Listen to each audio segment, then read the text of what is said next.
Lezi indaba ezihambe phambili osukwini lanamhlanje kuThukela News Times asibingeleli. Bavele kafushane namhlanje enkantolo yesifunda eMnambithi abesilisa basolwa ngokubulala owayeyisikhulu sikamasipala e-Alfred Duma, umnumzane Thulani Brian Xaba, owayedume ngelika-TB. uXaba wadutshulwa wabulawa nabanye ababili ayehamba nabo okungumhlengi Mncube noSanele Buthelezi zingumhla ka-22 kuJanuwari nyakenye endaweni yaseMabhekazi ngasekuvukeni khona eMnambithi. Umphakathi ubukhona ubhikisha ngaphandle kwenkantolo ufuna ukuthi abasolwa bangalinge badedelwe. Leli cala kudingeke ukuthi lihlehle emva kokuthi umbuso uthe kunolwazi oluthe xaxa olusha oluvelile abasadinga ukulicubungula kahle, kanti esinye sesizathu sokuhlehliswa kwaleli cala kube ukungaphatheki kahle komsolwa wokuqala obekhala ngekhanda eliqaqambayo. Leli cala lihlehlele umhla zili-10 kuJulayi kuwona lo nyaka. Masihlabela phambili, bathe babonwa yini abantu nabashayeli bezimoto kuginqika iloli ebelithwele izikhwanyana zelayisi e-Van Riebeeck namuhla emini.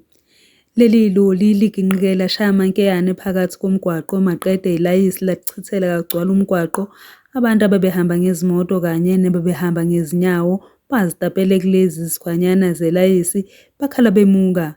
Akucace ukuthi ngabe yini edale le ngozi, kanti akukho muntu okubikwa ukuthi ushonile.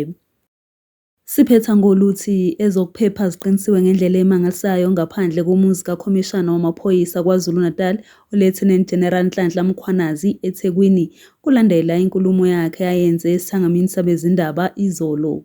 Amalunga ahlomile ophiko lwe-National Intervention Unit abekwe ngaphandle komuzi wakhe, kanti izimoto zamaphoyisa zibonakala ziningi kule ndawo.